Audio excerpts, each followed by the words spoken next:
आज की हमारी एक छोटी सी क्लास होगी रेडियो एक्टिविटी, और हम इससे देखेंगे कि पीजीडी के एग्ज़ाम में इससे रिलेटेड क्या क्वेश्चन आए हैं, है ना, वो देखेंगे। और थोड़ा मैं आपको आज कंसेप्ट बताऊंगा और एक आधा हम या 8-10 क्वेश्चन जो होंगे वो एमसीक्यू के हम कर लेंगे।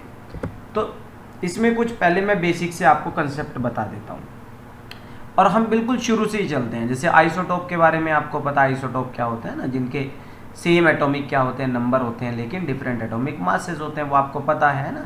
ये हाइड्रोजन के आइसोटोप हैं, कार्बन के आपको पता है। ये बहुत बेसिक सी बातें हैं, आप ये ना सोचें कि भाई ये तो मैं बच्चों वाली बातें बता रहा हूँ, क्या करेंगे हम इस क्लास का। लेकिन जैसा मैंने बताया कि रेडियो एक्टिविटी में क्या क्या इंपॉर्टेंट बातें हैं वो बताते हैं। हो सकता है वो चीज़ आपको आती हो, वैसे मुझे नहीं लगता कि आइसोटोप किसी को नहीं आता होगा। तो आइसोटोप आपको सबको आते हैं, आइसोबार भी आपको सबको आते होंगे। आइसोबार क्या होते हैं कि जिसमें सेम क्या होता है, एटॉमिक मास होता है। जैसे कार्बन का हमने 14 ले लिया और नाइट्रोजन हमने 14 ले लिया, ठीक है, ये तो आपको आते होंगे। लेकिन आप मुझे कमेंट करके बताएंगे आइसोस्टेयर्स क्या होते हैं, आइसोस्टेयर्स क्या होते हैं, और आप मुझे बताएंगे आइसोडायाफर्स क्या होते हैं, ठीक है ना। आइसोस्टेयर्स और आइसोडायाफर्स क्या होते हैं, तो ये दो टर्म आप मुझे जरूर बताएंगे कमेंट करके, और इसका आंसर मैं कमेंट बॉक्स में ही लिखूंगा, ठीक है, क्योंकि अब हम देखना चाहते हैं भाई आपको क्या दो बातें ये पता है फिलहाल।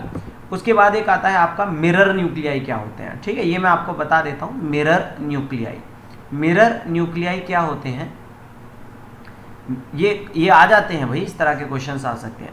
मिरर न्यूक्लियाई होती हैं कि ऐसी स्पीसीज होती हैं जिनमें प्रोटॉन और न्यूट्रॉन का डिफरेंस, प्रोटॉन और न्यूट्रॉन का डिफरेंस यूनिटी के इक्वल आए, तो उसको हम मिरर न्यूक्लियाई कहते हैं। जैसे मैं अभी 1H3 मान लेता हूँ, ट्राइटियम मैंने ले लिया, और मैंने हीलियम का एक आइसोटोप ले लिया 2He3। तो अब हम क्या करेंगे, इसमें प्रोटॉन और न्यूट्रॉन का डिफरेंस लेंगे। अभी इसमें न्यूट्रॉन बताइए कितने हैं, न्यूट्रॉन है यहाँ पर 3 - 1 यानी कि 2 हैं। न्यूट्रॉन कितने हैं, 2 हैं। अब मैंने कहा कि इसमें प्रोटॉन माइनस न्यूट्रॉन कह लो या आप न्यूट्रॉन माइनस प्रोटॉन कह लो, हायर माइनस लोअर लेना है। तो ये तो आगे इसके अंदर न्यूट्रॉन और प्रोटॉन इसके अंदर पहले से कितने हैं, 1 है, तो 2 - 1 जो कहलाएगा तो ये मिरर न्यूक्लियाई कहलाएगा। ऐसे आप इसमें देख सकते हो इन दोनों में। अभी इसमें 3 - 2 न्यूट्रॉन तो कितने हो गए, इसमें 3 - 2 यानी कि 1 न्यूट्रॉन हो गया। और प्रोटॉन किसके अंदर है, उसके अंदर प्रोटॉन जो है उसके अंदर 2 है। तो इस बार मैं प्रोटॉन माइनस न्यूट्रॉन कर लेता हूँ, 2 - 1 कर लेता हूँ।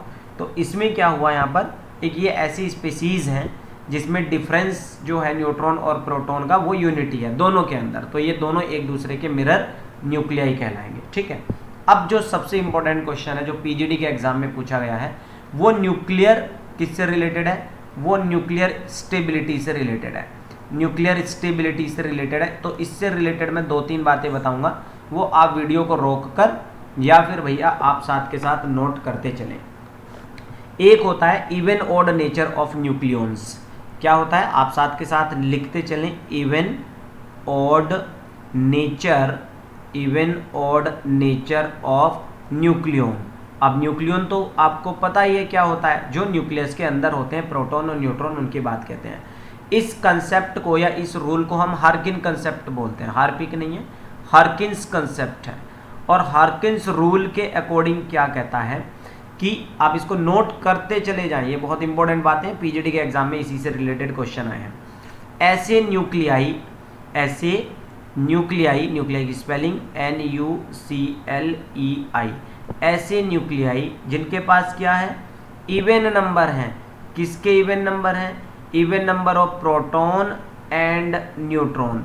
तो वो क्या होंगे, वो मोर स्टेबल होंगे, वो क्या होंगे, मोर स्टेबल होंगे। ये आपका हार्किन रूल है, क्या है कि ऐसे न्यूक्लियाई जिनके पास इवन नंबर ऑफ प्रोटॉन और न्यूट्रॉन होंगे वो आपके क्या होंगे, मोर स्टेबल होंगे। हार्किन रूल हो गया, ठीक है, even number of proton and neutron. Proton और न्यूट्रॉन को क्या कहा जाता है, न्यूक्लियॉन्स कहा जाता है। दूसरा आप एक और पढ़ सकते हो, हार्किन रूल के अलावा एक और कंसेप्ट है, वो क्या कहता है कि न्यूट्रॉन टू प्रोटॉन रेशियो। ये इंपॉर्टेंट है, ये बहुत इंपॉर्टेंट है दोनों बातें, neutron to proton ratio, neutron to proton ratio, ठीक है ना, रेशियो। और मैं इसको N/P लिख लेता हूँ, न्यूट्रॉन टू प्रोटॉन रेशियो। अब ये क्या कहता है कि भाई ऐसे न्यूक्लियाई, ऐसे न्यूक्लियाई जिनके पास क्या होगा, N/P रेशियो क्या होगा, N/P रेशियो जो होगा वो वेरी क्लोज हो, किसके क्लोज हो, यूनिटी के यानी कि न्यूट्रॉन और प्रोटॉन का रेशियो 1:1 के आसपास आना चाहिए, तो वो क्या होंगे, वो मोर स्टेबल होंगे। ऐसे क्या होंगे, वो मोर स्टेबल होंगे। बात समझ में आई? न्यूट्रॉन और प्रोटॉन का रेशियो, जैसे मैं बात करूं 6C12 की बात कर लेते हैं, तो इसमें न्यूट्रॉन कितने हैं, इसमें न्यूट्रॉन है भाई आपके पास, मैं यहीं लिखता हूं जहां मैं पढ़ा रहा हूं, 6C12। अभी हम न्यूट्रॉन की बात करें तो इसमें 12 - 6 यानी कि 6 न्यूट्रॉन है, और प्रोटॉन इसके अंदर ऑलरेडी 6 है। तो न्यूट्रॉन टू प्रोटॉन अगर मैं इसका रेशियो लूँगा तो ये यूनिटी के करीब आएगा, तो ये क्या है, मोर स्टेबल है। लेकिन अगर मैं यहीं इसकी बात करूँगा तो 14 - 6 यानी कि 8 तो इसके पास न्यूट्रॉन है और 6 ही है, तो ये 1 से ग्रेटर आएगा, तो इसलिए क्या होगा, लेस स्टेबल होगा। तब ये क्या होगा, लेस स्टेबल होगा। तो दूसरा कंसेप्ट भी आपको समझ में आ गया होगा। तीसरा कंसेप्ट जो है स्टेबिलिटी का, वो कहलाता है आपका पैकिंग फ्रैक्शन का। किस चीज़ का कहलाता है रेशियो, पैकिंग फ्रैक्शन का। मैं इसको शॉर्ट में इंडिकेट कर लेता हूँ पीएफ से, प्रोविडेंट फंड नहीं है भैया, ये क्या है, पैकिंग फ्रैक्शन है। अब पैकिंग फ्रैक्शन क्या कहता है, पैकिंग फ्रैक्शन निकालते हैं हम। अब पैकिंग फ्रैक्शन अगर आपका, जैसे आप सॉलिड स्टेट में पैकिंग एफिशिएंसी निकालते हैं, इसी तरह से पैकिंग फ्रैक्शन भी यहाँ पर निकाला जाता है। निगेटिव अगर पैकिंग फ्रैक्शन आ रहा है तो इसका मतलब है कि वो स्टेबल है, वो क्या है, स्टेबल है। आपको ये निकालना कैसे है वो सिलेबस में नहीं है भैया। तो negative value in packing fraction indicates that stability of nuclei, you will keep in mind. And greater than negative packing fraction, तो क्या इसका मतलब क्या करेगा, higher will be the stability. मतलब ग्रेटर नेगेटिव पैकिंग फ्रैक्शन, इसका मतलब क्या होगा, ये डायरेक्टली प्रोपोर्शनल हो गया उसकी हायर स्टेबिलिटी के लिए। बस आपको दो वैल्यू दे रखी होंगी, तो आपने बस देखना है कि कौन सी ग्रेटर नेगेटिव है, वो क्या हो जाएगा, वो आपका मोर स्टेबल माना जाएगा। ठीक है। अब फोर्थ क्या आता है, वो कहलाता है न्यूक्लियर बाइंडिंग एनर्जी। आपने पढ़ा ही हुआ है, nuclear binding energy, nuclear binding energy. अब न्यूक्लियर बाइंडिंग एनर्जी क्या है, मैं उस क्वेश्चन पे भी आने वाला हूं जो पीजीडी के एग्जाम में आया हुआ है, इसके बाद में उसी को बताऊंगा। अगर न्यूक्लियर बाइंडिंग एनर्जी पॉजिटिव है, न्यूक्लियर बाइंडिंग आपको पता ही है कि यार जब एक हैवी एटम दूसरे हैवी मतलब लाइटर एटम दूसरे लाइटर एटम के साथ मर्ज करता है तो कुछ एनर्जी का लॉस होता है। वो एनर्जी किसकी वजह से जा रही है, मास लॉस की वजह से, ठीक है ना। और उसी को क्या बोलते हैं हम, न्यूक्लियर बाइंडिंग एनर्जी बोलते हैं ना। पर न्यूक्लियन निकाल लेते हैं या जैसे मर्जी निकाल लेते हैं, तो जितनी एनर्जी निकल के जाएगी उस मॉलिक्यूल की, उस एटम की उतनी एनर्जी उतनी कम होगी, ठीक है ना, क्योंकि ज़्यादा से ज़्यादा निकल के जाएगी तो। और एनर्जी जो होती है वो इन्वर्सली प्रोपोर्शनल होती है स्टेबिलिटी के। अब जब यहाँ से एनर्जी निकल के चली गई तो इसकी तो एनर्जी कम हो गई ना, कम हो गई तो इसका मतलब मोर स्टेबल। या आप ये कहो कि जितनी बाइंडिंग एनर्जी होगी उतनी ज़्यादा स्टेबिलिटी होगी, क्योंकि बाइंडिंग एनर्जी उस सिस्टम से निकल के जाती है। तो इसलिए क्या है, positive value in nuclear binding energy, ये क्या इंडिकेट करेगा स्टेबिलिटी ऑफ न्यूक्लियस। तो पॉजिटिव वैल्यू यहाँ पर किस चीज़ को इंडिकेट करेगी, वो स्टेबिलिटी को। और हम ये कह सकते हैं greater positive nuclear binding energy, ये किस चीज़ को इंडिकेट कर रहा है, हायर स्टेबिलिटी को इंडिकेट कर रहा है। ये आपने बिल्कुल ध्यान रखना है। अब मैं 5वें नंबर पे आ जाता हूँ। ये क्वेश्चन में मैक्सिमम साथी, मतलब ये मान के चलो अगर 100 बच्चों ने पेपर दिया था तो 90 इसमें कंफ्यूज थे। एक होते हैं मैजिक नंबर, एक क्या होते हैं, हालांकि बहुत सारों को पता भी होगा, मैं ये नहीं कह रहा ये किसी को नहीं पता है। एक होते हैं मैजिक नंबर। अब मैजिक नंबर का मतलब क्या है, मैजिक नंबर कहता है कि ऐसे न्यूक्लियाई जिनके पास या तो 2, ये सीरीज याद कर लेना बस, इसी से ही आता है, या तो 8 या 20 या 50 या 82 और भैया 126, ये ऑर्डर याद करना है। कई बार वो क्वेश्चन कैसे देंगे, पहले मैं पूरा बता देता हूँ।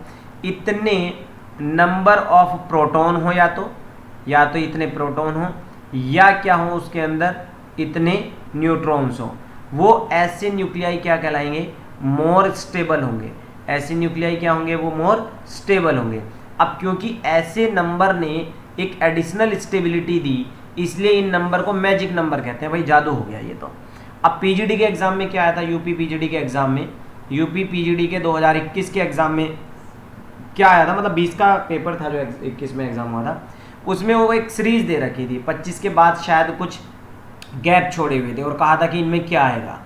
तो ये याद रखना है, ये कोई वैसे नहीं है, इलेक्ट्रॉनिक कॉन्फ़िगरेशन नहीं है, बस याद रखना है 28 20 50 ऐसे याद रख सकते हैं, 2 8 20 50 82 126। ठीक है, तो दोबारा मेरे साथ बोलो, आंख बिल्कुल एक बार ध्यान से बोलो और उसको आज ही याद कर लो। 2 8 20 50 82 और 126। ठीक है, आप इसमें कोई रिलेशन भी निकाल सकते हो कि 8 और 2 10 है, तो 10 का डबल हो गया 20, फिर ठीक है ना, तो और फिर उसमें 30 जोड़ दिए 50, फिर उसमें 32 जोड़ दिए, मतलब कुछ ऐसे करके आप कोई रिलेशन कोडिंग बना सकते हो। और वैसे इतना लंबा चौड़ा कोई ये नंबर नहीं है, 2 8 20 50 82 126, जैसे कोई 10 डिजिट का नंबर याद करना है, 2 8 20 50 82 126। ठीक है, तो ये आपके मैजिक नंबर कहलाते हैं। अब उसके बाद हमारे कुछ हम छोटे से टॉपिक आपने पढ़े होंगे। सोडी फैजान रूल आपने ये तो अगर आप यूपी बोर्ड में पढ़े हैं, ठीक है, तो ये आप तो मुझे लगता है 10th क्लास में शायद होता था। सोडी फैजान ग्रुप डिस्प्लेसमेंट ला, सोडी फैजान ग्रुप डिस्प्लेसमेंट ला। और ये कोई नई बात नहीं है, अगर आप 10th क्लास में यूपी बोर्ड में नहीं पढ़ा, और ये 11th क्लास में भी था यूपी बोर्ड में, ठीक है ना। सीबीएसई बोर्ड में पहले हुआ करता था, अब ये टॉपिक हटा दिया गया है, आईएएस मतलब फिजिक्स में वगैरह भी में है ये। अब सोडी फैजान ग्रुप डिस्प्लेसमेंट लॉ क्या कहता है कि जब किसी एलिमेंट से अल्फा पार्टिकल निकलेंगे, अल्फा पार्टिकल्स निकलेंगे, मान लीजिए ए एलिमेंट वाई एक्स है और उसका एटॉमिक नंबर ए है और मास नंबर वाई है, अगर इससे कोई एक अल्फा पार्टिकल डिके होगा तो अल्फा पार्टिकल जो होता है, अल्फा पार्टिकल 2He4 को बोलते हैं, हीलियम को बोलते हैं, बस हीलियम पर 2 यूनिट पॉजिटिव चार्ज होना चाहिए, 2 इलेक्ट्रॉन निकले हुए हों, तो निकलेगा तो उससे क्या होगा, एटॉमिक नंबर में 2 यूनिट की कमी हो जाएगी और एटॉमिक मास में 4 यूनिट की कमी हो जाएगी। बस ये पहला लॉ कहलाता है सोडी फैजान ग्रुप डिस्प्लेसमेंट लॉ का पहला पॉइंट हो गया। अब हालांकि आपको पता होगा, अब बीटा डिके पर क्या होता है, बीटा डिके का मतलब होता है कि उसके अंदर से बीटा पार्टिकल निकलेगा। मैं फिर से यही मान लेता हूँ, अगर इससे एक बीटा पार्टिकल निकलेगा तो उसके मास नंबर में तो कोई चेंज नहीं आएगा, लेकिन एटॉमिक नंबर 1 यूनिट बढ़ जाता है, 1 यूनिट क्या हो जाता है उसका, बढ़ जाता है, यानी कि उसका पीरियोडिक टेबल में पोजीशन जो होगी, एक ग्रुप जो होगी वो आगे शिफ्ट हो जाएगी। ठीक है, तो ये कहलाता है आपका सोडी फैजान रूल। अब उसके बाद कुछ एक इम्पोर्टेंट रिलेशन होते हैं। इम्पोर्टेंट रिलेशन क्या होते हैं, मान लीजिए आपको ये पूछा जाए कि भैया एक मैं रिलेशन लिख देता हूँ। अच्छा, ये क्वेश्चन आ गया अभी, एक मिनट, इन 2 क्वेश्चन के बाद हम डिस्कस करेंगे। मैं एक रिलेशन लिख रहा हूँ, KT is equal to 2.303 log n0 upon n। अब इसका यूज कहाँ है, देखिए K क्या कहलाता है, इसमें K होता है आपका रेट कांस्टेंट या डिसइंटीग्रेशन कांस्टेंट, हालांकि वो लैम्डा से भी इंडिकेट करते हैं। अभी हम बात करेंगे रेट कांस्टेंट की। ये क्या है, ये एक रिएक्शन में रेट कांस्टेंट है, एक बात हो गई। T क्या है, वो वही टाइम होगा, T क्या होगा, टाइम होगा। लेकिन इसमें n0 क्या है, n0 होता है number of radio active atom present, ठीक है ना, इनिशियली। मैं अगर ये कह दूं कि मेरे पास 1000 यूरेनियम के रेडियो एक्टिव एटम है, ठीक है ना, 10 मिनट बाद कितने बचेंगे, तो उस तरह का कुछ हम यहाँ से निकाल सकते हैं, लेकिन उनका रेट कांस्टेंट मुझे पता होना चाहिए। अब n क्या होता है भैया, number of radio active atom present है आफ्टर टी टाइम, ठीक है ना, नंबर ऑफ, मैं अभी इस पर न्यूमेरिकल भी करवाऊंगा तब आपको समझ में आएगा, radio active atom present after time T, ठीक है ना। तो ये चीज़ जो है आपको ये क्लियर हो जानी चाहिए। अब दरअसल हमें जैसे टी हाफ निकालते हैं फर्स्ट ऑर्डर रिएक्शन के लिए, तो टी हाफ जो होता है फर्स्ट ऑर्डर रिएक्शन का 0.693 अपॉन के होता है, तो यहाँ पर भी वो यही रिलेशन लगेगा। के क्या है, डिसइंटीग्रेशन कांस्टेंट कह सकते हो आप, रेट कांस्टेंट, या क्योंकि रेडियो एक्टिव सब्सटेंस तो डिके होगा तो डिके कांस्टेंट भी आप उसको बोल सकते हो, ठीक है। और जो आपका एक और रिलेशन यहाँ पर निकल के आ जाता है कि एवरेज लाइफ पीरियड निकालना है, एवरेज लाइफ पीरियड है, TA भी बोलते हैं, एवरेज लाइफ पीरियड निकालना है, तो ये आपका 1/k के इक्वल होता है। ये किसके इक्वल होता है, 1/k के इक्वल होता है। तो इन बातों को ध्यान में रखते हुए आपको ये 4 रिलेशन याद करने हैं, एक तो ये वाला याद करना है, दूसरा ये वाला याद कर देना है, और तीसरा आपको ये वाला याद कर देना है। तो इसको ध्यान में रखते हुए मैं कुछ 1-2 आपको न्यूमेरिकल करवा देता हूँ। या तो पहले तो हम यही कर लेते हैं कि जैसे ये आपको एक प्रोसेस दिख रहा है, इस प्रोसेस में क्या हो रहा है कि 92 यूरेनियम 234 है, जिससे 90 थोरियम 230 बना, और एक 2He4 निकल रहा है, तो वो कह रहा है कि x क्या है। तो अभी जैसे मैंने बताया 2He4 जो होते हैं ये अल्फा पार्टिकल होते हैं, तो इसका तो बहुत बेसिक सा आंसर हो गया, बेसिक सा आंसर हो गया कि अल्फा पार्टिकल ही यहाँ पर क्या है, ये है। अब अगला क्वेश्चन अगर देखें, ये थोड़ा सा एक अच्छा क्वेश्चन है, मतलब ये कई बार एग्जाम में पूछा गया हुआ है, ये मतलब बहुत छोटे से छोटे एग्जाम में भी आया है और ये बहुत बड़े बड़े से एग्जाम में भी आया है। मतलब एक बार तो मैं देख रहा था कि ये किसी TGT के एग्जाम में भी पूछा हुआ था, और ये IIT के JAM के एग्जाम में भी आया हुआ था। तो ये एक बहुत कॉमन क्वेश्चन पूछा था कि ऐसा कौन सा रेडियो एक्टिव आइसोटोप है जो ब्रेन ट्यूमर को लोकेट करने में यूज होता है ना। तो आप इसका क्या आंसर मान के चलेंगे भाई, आयोडीन जो होता है, जो आयोडीन 53 आयोडीन 131 है, ये आपका ब्रेन ट्यूमर को लोकेट करने में यूज होता है, ठीक है। तो ये आप ध्यान रखेंगे। अब उसके बाद नेक्स्ट क्वेश्चन की अगर मैं बात करूं, कुछ ऐसे बहुत बेसिक से मैं क्वेश्चन बोल देता हूं, तो चलिए एक क्वेश्चन हम करके देखते हैं। मैं यहाँ पर लिख देता हूं, आप उसको करके दिखाएंगे। क्वेश्चन ये है कि half life of a isotope is 4 hour. मैं यहाँ पर लिख देता हूं half life of a isotope is 4 hour. ये हो गया भैया 4 आवर, ऐसे नहीं होगा, 4 आवर्स ऐसे होगा, ठीक है। ये वाली लाइन आपको समझ में आ गई। अब आगे क्या करना है, if mass of the isotope, if, और मास भी कौन सा ले लेते हैं, इनिशियल ले लेते हैं, चलिए। If the initial mass of isotope, वो हमने मान के चल लेते हैं, कितना मान ले, 256 ग्राम का मान लेते हैं, ठीक है ना। 256 ग्राम का हो गया, ठीक है ना, 56 इंच नहीं 56 ग्राम का हो गया। मास ऑफ इट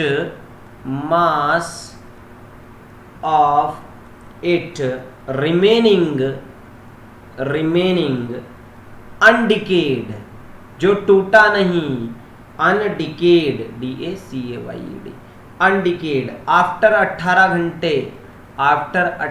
घंटे, वो आपको कितना है, वो ये आपको बताना है, वुड बी। चलिए मैं कुछ 4 ऑप्शन आपको दे देता हूँ भैया, 4 ग्राम बचेगा, या 8 ग्राम बचेगा, या मान लीजिए 12 ग्राम बचेगा, या एक ऑप्शन दे देते हैं 16 ग्राम बचेगा, कितना बचेगा।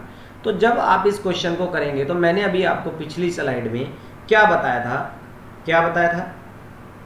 मैंने आपको बताया था एक रिलेशन होता है कि ये जो पीछे मैं आपको यहाँ पर बता रहा था, इन दोनों को कंबाइन करके हम एक रिलेशन निकालते हैं। वो आप चौथा रिलेशन यहाँ पर लिख सकते हैं कि जब किसी के अमाउंट निकालनी हो कि कितना वो बच गया, तो वो दरअसल क्या होता है, 1/2 की पावर होता है n, 1/2 की। ये बहुत इंपॉर्टेंट फॉर्मूला है, मैंने एक रेडियो एक्टिविटी पे एक और वीडियो बनाई थी पिछले साल, उसका लिंक भी मैं इसमें डाल दूंगा, वो आप कर सकते हैं।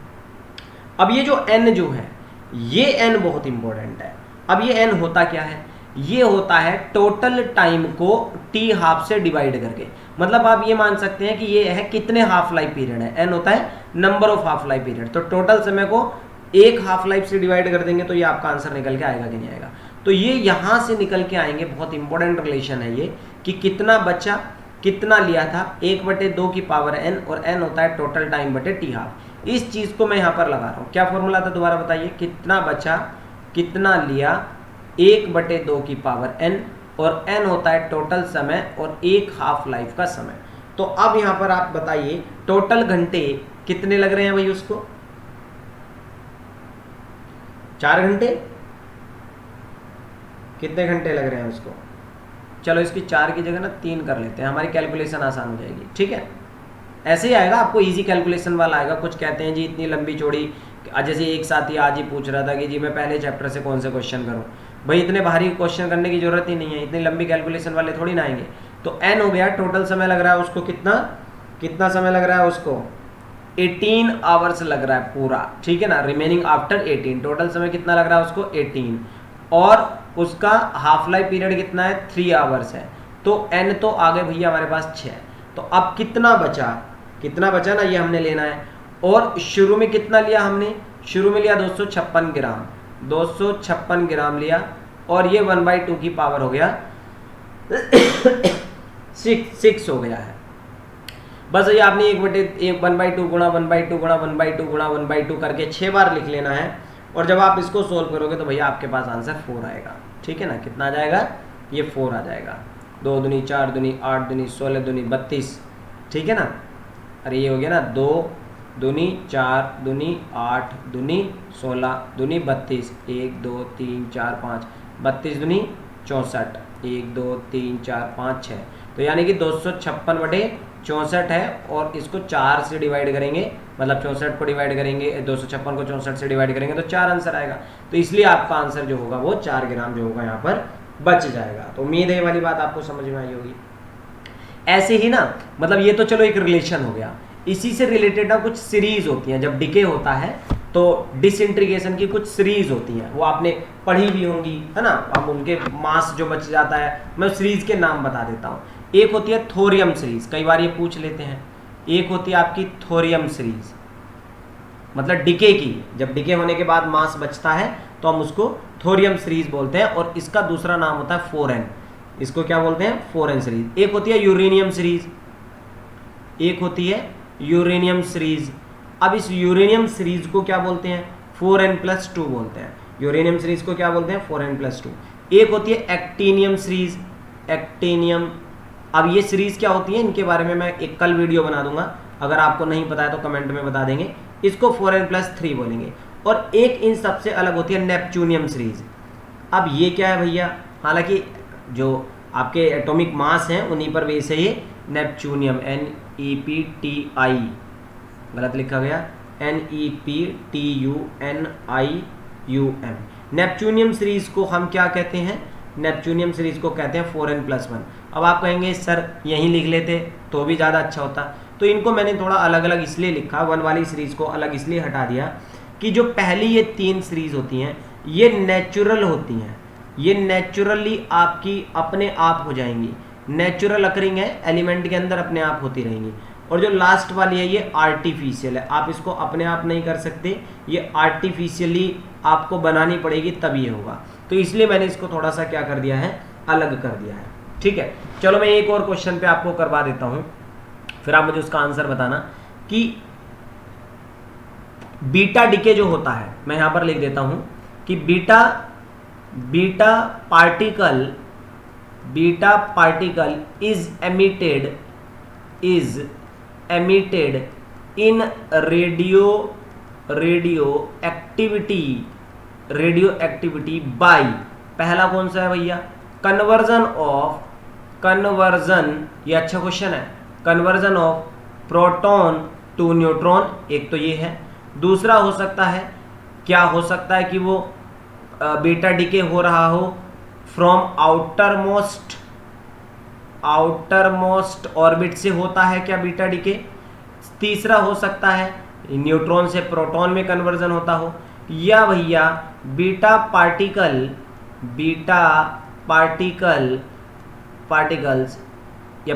इज नॉट एमिटेड, होता ही नहीं है, ठीक है। तो अब इसका करेक्ट आंसर क्या होगा, वैसे तो बहुत आसान है ये भाई, जब न्यूट्रॉन अपने आप को किस में बदलता है, प्रोटॉन में बदलता है, तो उस चीज को हम बीटा डिके बोलते हैं। क्यों बोलते हैं इधर समझ लीजिए। मान लीजिए जैसे 2He4 है, अब मैं कह रहा हूं इसमें से बीटा डिके होगा, तो बीटा डिके का मतलब क्या होता है कि एटॉमिक नंबर में 1 की बढ़ोतरी हो जाती है ना, और लेकिन मास में कोई चेंज नहीं होता। तो अब हम क्या कह रहे हैं कि एक न्यूट्रॉन जो है वो प्रोटॉन में बदल गया। अब आप इसमें समझ लीजिए ये बीटा डिके की बात है, तो अभी इसमें प्रोटॉन तो 2 हैं और न्यूट्रॉन भी अभी कितने हैं, 2 हैं, 4 में से 2 घटाएंगे 2, तो हमने बीटा डिके करना है, यानी कि एक न्यूट्रॉन को प्रोटॉन में बदल देना है, एक न्यूट्रॉन को किस में बदल देना है, प्रोटॉन में बदल देना है। तो इसलिए जब प्रोटॉन में बदलोगे तो एटॉमिक नंबर जो होगा वो क्या हो जाएगा, बढ़ जाएगा, एटॉमिक नंबर क्या होगा, बढ़ जाएगा। लेकिन मास में थोड़ी ना चेंज हुआ, क्योंकि न्यूट्रॉन और प्रोटॉन उसके मास में होते हैं, मतलब वो मास को क्रिएट करते हैं। अभी 2 प्रोटॉन थे 2 न्यूट्रॉन थे, ये मास बना रहे थे, ये न्यूट्रॉन थे और प्रोटॉन थे, लेकिन हमने कहा एक न्यूट्रॉन प्रोटॉन में बदल गया, तो यानी कि ये रह गया ना, तो मास तो उतना ही रहा, मास तो क्या रहा, उतना ही रहा, मास में कोई फर्क नहीं आएगा। लेकिन क्योंकि न्यूट्रॉन जो था एक प्रोटॉन में बदल गया, तो इसलिए एटॉमिक नंबर बढ़ गया, इसलिए क्या हो गया, एटॉमिक नंबर क्या हो गया, इंक्रीज हो गया। तो इसका ऑप्शन क्या हो जाएगा, सी हो जाएगा, ठीक है। एक क्वेश्चन मैं आपको होमवर्क के लिए दे रहा हूं, आप होमवर्क करके मुझे उसका आंसर बताएंगे। जैसे मैंने पहला क्वेश्चन करवाया था ये उसी तरह से था। अब ये क्या कह रहा है, if half life period if half life period is 5 years, is 5 years, then total amount of substance, then total amount of substance left after 15 years, when initial amount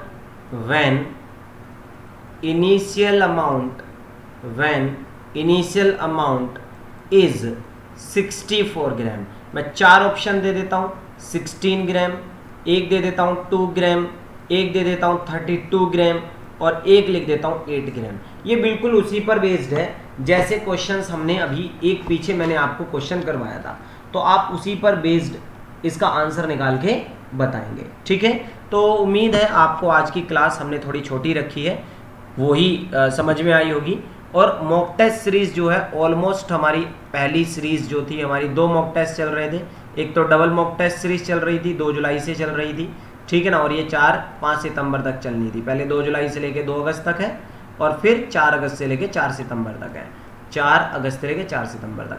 एक सिंगल मॉक टेस्ट सीरीज थी जो हमारी शायद 20 जुलाई से चली थी, exact मुझे date याद नहीं आ रही है। तो अभी मॉक टेस्ट सीरीज हमारी चल रही है, अब इसका तो अभी सोचना पड़ेगा इसमें नया एडमिशन दे रहे हैं कि नहीं दे रहे हैं हम लोग अभी। लेकिन अगर आपको कोई मॉक टेस्ट सीरीज चाहिए 7404068788 पे व्हाट्सएप कर सकते हैं। और मॉक टेस्ट सीरीज आपको पता है डबल मॉक टेस्ट सीरीज 2 महीने की हमने मात्र 400 रुपये में दी है। और एक बात बता देता हूँ, बहुत सारे साथी पूछते हैं कि कहीं हमारी मॉक टेस्ट सीरीज में टीजीटी के तो क्वेश्चन नहीं होंगे, मतलब वो छोटे छोटे आप 11-12 को पढ़ा रहे हैं यार, अगर मैं वही क्वेश्चन दूंगा तो आप तो ऐसा लगेगा कुछ बेनिफिट नहीं मिल रहा है। तो बिल्कुल प्योरली पीजीटी लेवल के क्वेश्चन हैं, हायर ऑर्डर के क्वेश्चंस हैं, अच्छे क्वेश्चन हैं जो एक्सपेक्टेड होते हैं पीजीटी के एग्जाम में। बेसिक तो आपको पता है, छोटे छोटे क्वेश्चन मैं इसमें नहीं देता हूं कि भैया बीटा पार्टिकल क्या होता है, अल्फा पार्टिकल डीके में कितने की कमी आएगी, है ना, ये चीज़ तो आपको पता है।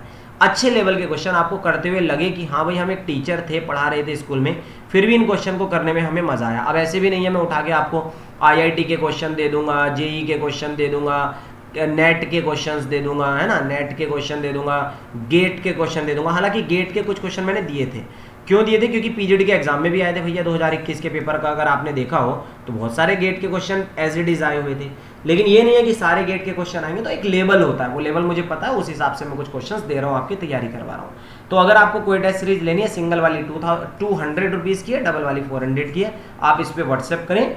बाकी बस अभी इतना ही है, बाकी कल एक नई वीडियो के साथ मिलते हैं। Thank you.